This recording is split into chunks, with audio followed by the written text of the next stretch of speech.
Cuando una persona tiene fe en sí misma, en sus valores y en el valor de la meta que persigue, a veces los actos más sencillos pueden ser los más valientes. La valentía consiste en actuar con base en lo que uno es. Mi viejo amigo, el Dr. Harold Blake Walker, de Evanston, me envió hace un tiempo algo que disfruté muchísimo, y creo que él también lo hará. Él escribió: «Vivimos por fe o no vivimos, o nos aventuramos o vegetamos. Si nos aventuramos, lo hacemos por fe, simplemente porque no podemos conocer el fin de nada en este principio. Nos arriesgamos al matrimonio por fe y permanecemos solteros. Nos preparamos para la profesión por fe y nos damos por vencidos antes de empezar. Por fe movemos montañas u oposición, o nos detenemos por moléculas. Sin embargo, la fe no suele ser tranquila ni estable.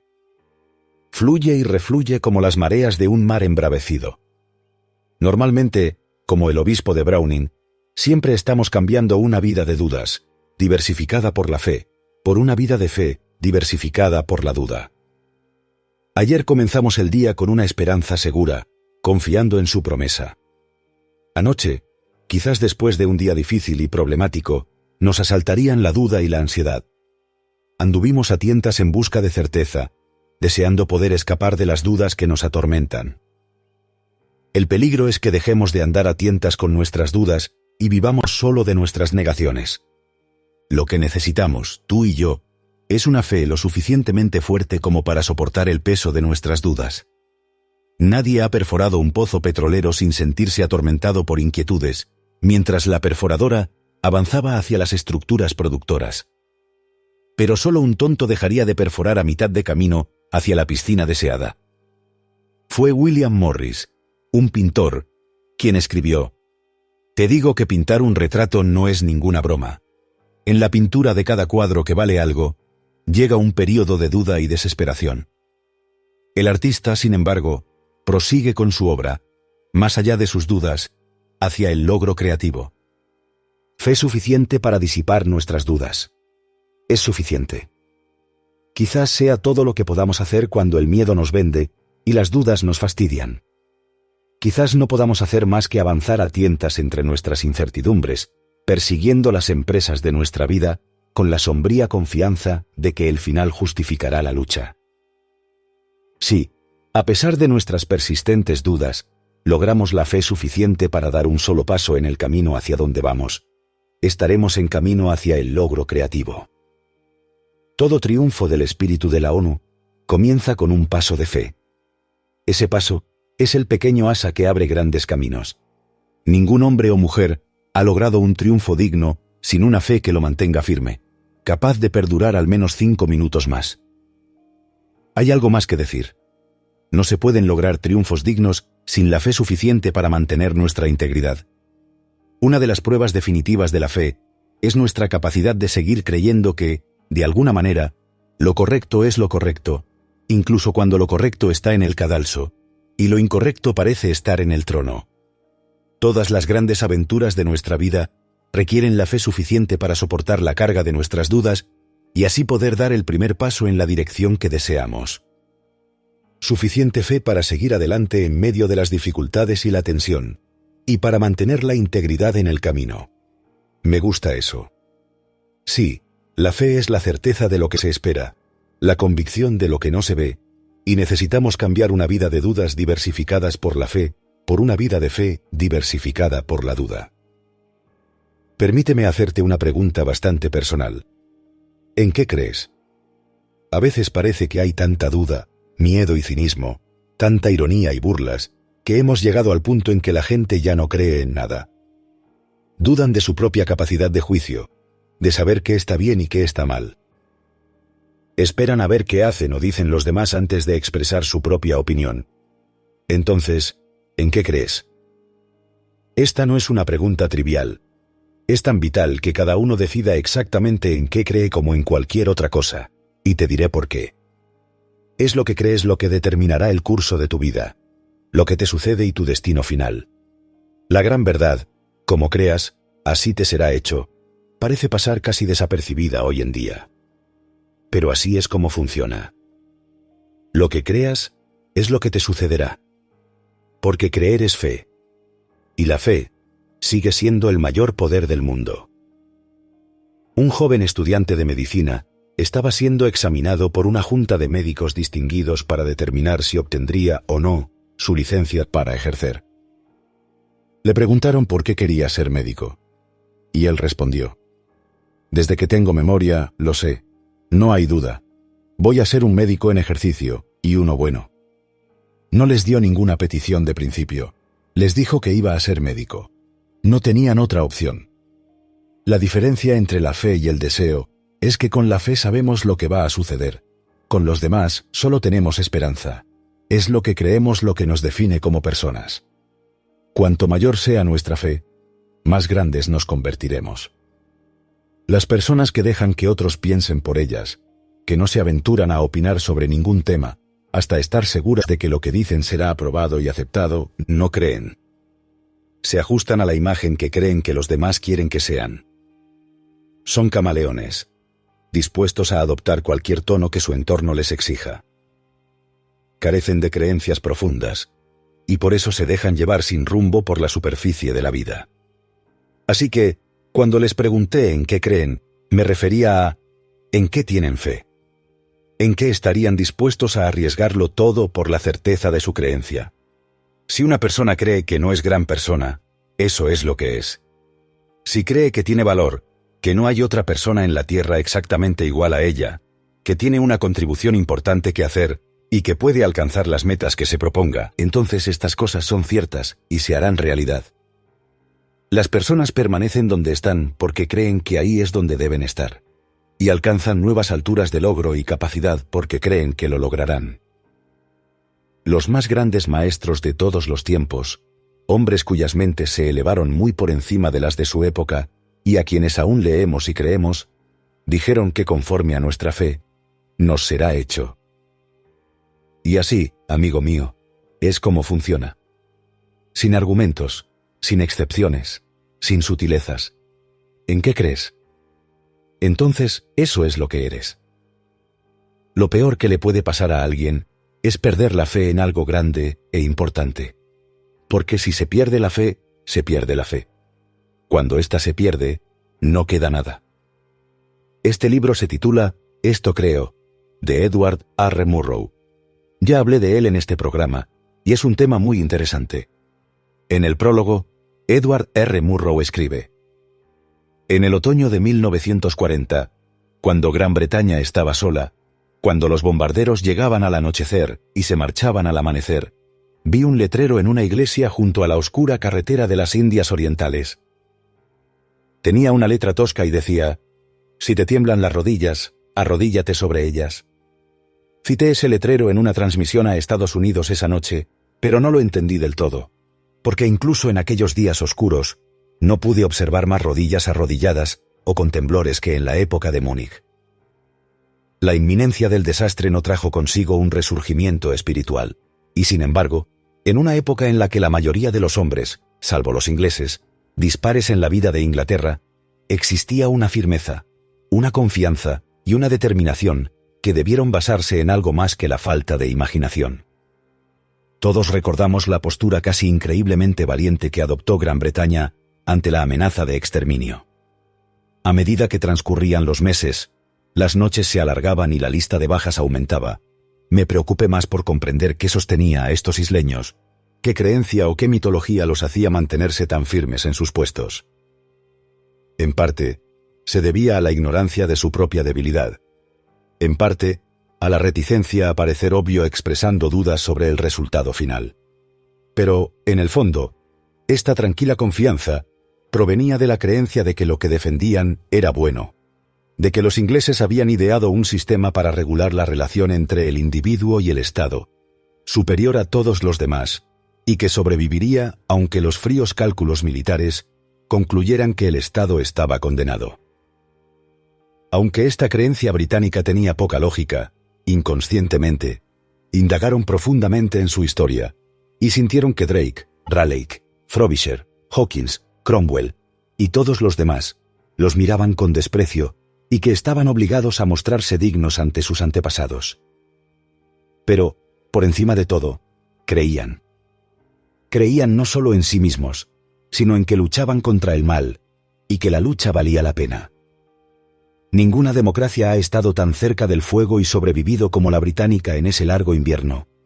Y una razón para sobrevivir fue que la nación no traicionó sus creencias. Tras la entrada de Italia en la guerra, se resolvió uno de los pocos casos de asesinato que llegaron a los lores en apelación. Un ciudadano italiano, residente desde hacía mucho tiempo en Gran Bretaña, había sido condenado por tribunales inferiores por matar a un marinero británico una noche, y el Tribunal Superior revocó el veredicto y lo liberó. En los bares, el Parlamento, los autobuses y las redacciones de los periódicos, esto se consideraba el funcionamiento normal de la justicia británica. Mientras los bombarderos alemanes sobrevolaban Londres a plena luz del día y se esperaba a los alemanes en las playas la primera mañana brumosa, la Cámara de los Comunes, que podría haber sido destruida con todos sus miembros por una bomba enemiga bien colocada, dedicó 2 días a debatir las condiciones de detención de extranjeros enemigos en la isla de Man. Porque la Cámara de los Comunes estaba decidida a que, aunque la isla cayera, no habría nada parecido a campos de concentración en Gran Bretaña, y no se violarían los derechos de los extranjeros enemigos bajo la ley. Eso era lo que creían colectivamente los británicos. A veces parece haber un guía oculto en algún lugar cuyo deber es poner a prueba a hombres y mujeres a través de todo tipo de experiencias desalentadoras. Y quienes se recuperan tras ser derribados y siguen intentándolo, llegan. Es algo asombroso, pero funciona. Y esta guía oculta no permite que nadie disfrute de grandes logros sin pasar la prueba de la perseverancia, al parecer. Y quienes no pueden soportarlo, simplemente no alcanzan la calificación. Y quienes sí pueden soportarlo, reciben una generosa recompensa por su persistencia. Reciben como compensación cualquier meta que persigan, y eso no es todo. Porque reciben algo infinitamente más importante que la compensación material, aunque la obtienen. Pero comprenden que cada fracaso trae consigo la semilla de una ventaja equivalente. Hay excepciones a esta regla. Pocas personas conocen por experiencia la solidez de la perseverancia. Son quienes no han aceptado la derrota como algo más que temporal. Son quienes tienen deseos tan persistentes que la derrota finalmente se transforma en victoria. Justo el otro día leía sobre el gran jugador de rock de Notre Dame, quien creía y aplicaba precisamente esto que estamos hablando. Tenía un coágulo de sangre en una pierna, y sus médicos le dijeron que si ese coágulo llegaba al corazón por el torrente sanguíneo, lo mataría. Pero el equipo de Notre Dame jugaba lejos de casa ese día, e insistió en que lo llevaran al partido en camilla. Así que lo llevaron en avión o en tren. Lo llevaron al lugar del partido. Y lo llevaron al vestuario donde sus jugadores se preparaban para el partido. El sudor le corría por la cara, tenía un dolor terrible, y se incorporó sobre los codos con un esfuerzo tremendo, y dijo: «Este equipo contra el que juegas hoy nos ganó el año pasado». Y añadió: «Quiero que salgas y ganes». Y fue entonces cuando dijo: «El equipo invencible no puede ser vencido». Y entonces se dejó caer en la camilla, sin aliento y sufriendo terriblemente, y el equipo salió y ganó el partido. Y nunca volvieron a perder mientras Knute Rockne vivió. Porque cuando vieron la valentía que podía desarrollar, la perseverancia con la que luchaba por la victoria, incluso estando de espaldas, eso convirtió a los hombres en gigantes. Y quienes se mantienen al margen de la vida, ven la abrumadora cantidad de personas que caen en la derrota para nunca más levantarse. Ven a los pocos que toman el castigo de la derrota como un impulso para esforzarse más. Y, afortunadamente, estos nunca aprenden a aceptar el cambio de marcha de la vida. Pero lo que no vemos, lo que la mayoría ni siquiera sospechamos que existe, es el poder silencioso pero irresistible que rescata a quienes luchan ante el desánimo. Ahora bien, si hablamos de este poder, lo llamamos persistencia, y lo dejamos ahí. Si algo sabemos, sin persistencia, no se puede alcanzar ningún éxito notable en ninguna profesión. Así como la persistencia es un elemento vital de la valentía, la fe es una parte vital de la persistencia. Creencia de que, incluso ante una derrota miserable, se puede obtener una pequeña ventaja. Y la creencia de que cualquier objetivo por el que valga la pena luchar es un objetivo que, con toda probabilidad, se alcanzará. Existe una relación entre el coraje y la inteligencia. Y, como una especie de equilibrio mental, es bueno saber cuándo dejar que uno prevalezca sobre el otro. Y elegir una actitud de valentía en lugar de una de miedo, como veremos, significa que más de la mitad de la batalla está ganada. La valentía y la inteligencia son las dos cualidades que más vale la pena cultivar en una buena persona. Así pues, la primera parte de la inteligencia es reconocer nuestra precaria situación en la vida, y la primera parte del coraje es no arremeter en absoluto ante los hechos. Un coraje franco y algo impulsivo, sin la ansiedad de antes, sin el arrepentimiento irritante y conmovedor del pasado, caracteriza al hombre bien armado para este mundo, y no solo para sí mismo, sino también para un buen amigo y un buen ciudadano. No recurrimos a cobardes para obtener tratos tiernos. No hay nada más cruel que el pánico. El hombre que menos teme por su propio cadáver tiene más tiempo para pensar en los demás. Tan pronto como la prudencia empieza a manifestarse en el cerebro como un hongo lúgubre, encuentra su primera expresión en la parálisis de los actos generosos. La víctima comienza a encogerse espiritualmente. Desarrolla una afición por los poderes con temperatura regulada. El cuidado de un cuerpo y un alma importantes se vuelve tan absorbente que todos los ruidos del mundo exterior empiezan a llegar tenues y apagados a la sala con la temperatura regulada. Expone algunos puntos importantes en pocas palabras, ¿no creen? El primero y más importante es que las dos cualidades que más vale la pena cultivar en un buen hombre o una buena mujer son el coraje y la inteligencia, y que la primera parte de la inteligencia es reconocer nuestra precaria situación en la vida y no arriesgarnos demasiado. No hay forma de ganar ese juego. Repetir una y otra vez durante la vida no cambiará el resultado final tan pronto como el exceso de prudencia empiece a manifestarse en el cerebro como un hongo lúgubre. Encuentra su primera expresión en la parálisis de los actos generosos. La víctima empieza a encogerse, y así sucesivamente. Algunas personas se preocupan tanto por el futuro que dejan de disfrutar por completo del presente. William Lyon Phelps señaló una vez que miramos demasiado hacia atrás y hacia adelante, por lo que perdemos el momento fugaz. En nuestros arrepentimientos y aprensiones, perdemos la única eternidad de la que el hombre puede estar absolutamente seguro. Su eterno presente, pues siempre es ahora. El miedo a la vida es la enfermedad predilecta del siglo XX. Demasiadas personas temen al mañana. Su felicidad está envenenada por un fantasma. Muchos temen a la vejez, olvidando que, incluso si pierden el vigor físico, la debilidad misma puede contribuir al desarrollo de la mente y el espíritu. En lugar de lamentarnos por el pasado y alarmarnos por el futuro, supongamos que consideramos nuestra oportunidad. Como dijo Emerson, graba en tu corazón que cada día es el mejor del año. Nadie se ha ganado nada con justicia hasta que sabe que cada día es el fin del mundo. Hoy es un rey disfrazado.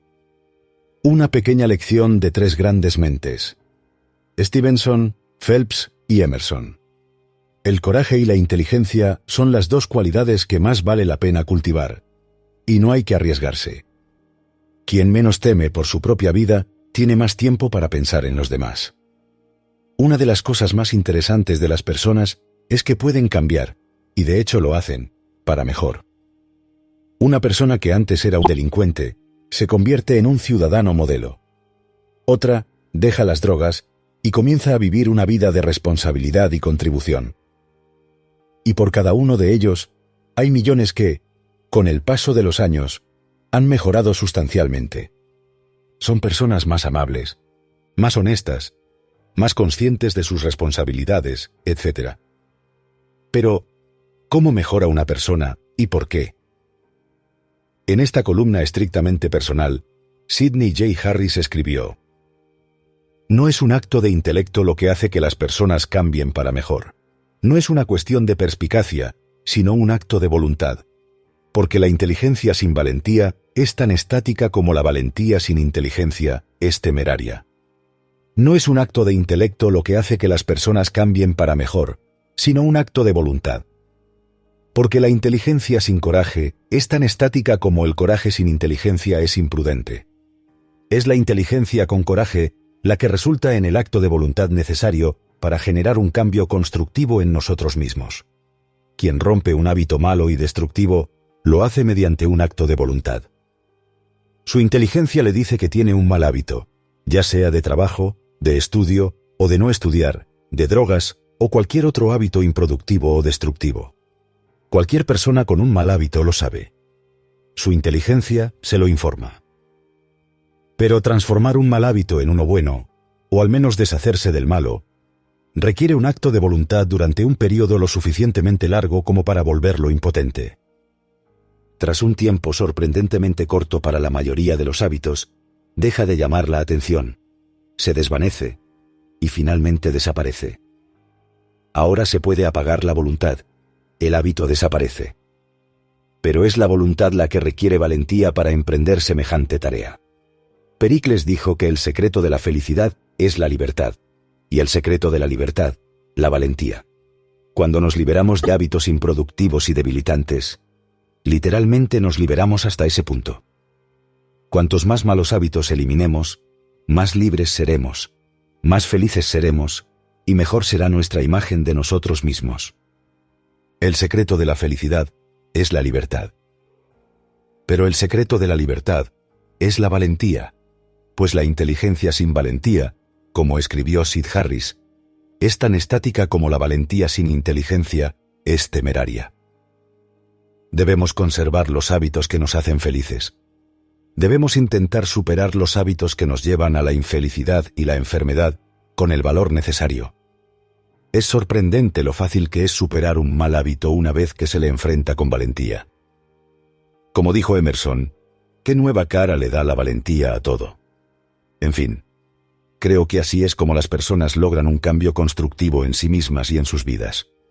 Lo hacen mediante la valentía basada en la inteligencia, lo que resulta en un acto de voluntad. Viktor Frankl, distinguido psiquiatra y sobreviviente de atrocidades atroces a manos de los nazis en uno de sus campos de concentración, afirma que la última de las libertades humanas es elegir la actitud propia en cualquier circunstancia. De hecho, fue este aprendizaje lo que lo mantuvo libre y vivo, incluso mientras se consumía en un campo de exterminio. Permítanme repetirles esto. Es fundamental. La última de las libertades humanas es elegir la actitud ante cualquier circunstancia. La actitud, al ser algo interior, puede mantenernos libres, incluso bastante alegres independientemente del entorno en el que nos encuentren las circunstancias. Los filósofos antiguos descubrieron este hecho, pero parece que cada persona madura debe redescubrirlo por sí misma si ha definido su propia libertad. El Dr. Frankl también escribió: el miedo hace realidad aquello a lo que uno teme. Ahora bien, aunque solo se haga realidad en la imaginación, debemos experimentar las torturas de aquello a lo que tememos. Las torturas a menudo no son peores que las que se producen cuando lo que temíamos se materializa físicamente en nuestras vidas. Por eso es tan cierto el dicho: un cobarde muere 1000 veces, un valiente solo una. El miedo hace realidad aquello a lo que uno teme. Si el miedo a algo se mantiene durante mucho tiempo, puede provocar aquello que tememos, pero en realidad no hay mucha diferencia, ya que experimentar el miedo es lo mismo.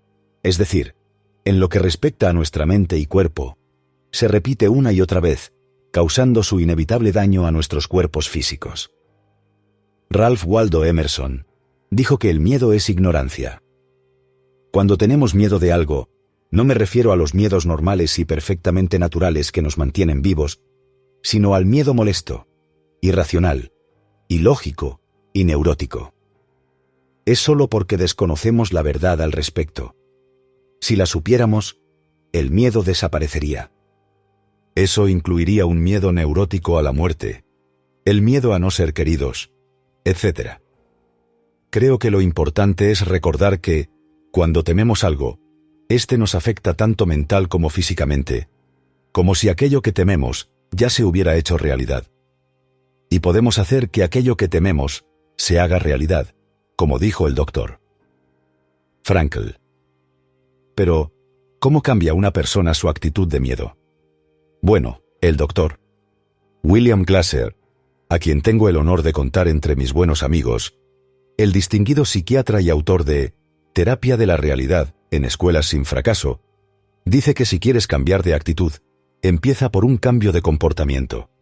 En otras palabras, empieza a actuar lo mejor posible como la persona que preferirías ser, la persona en la que más deseas convertirte.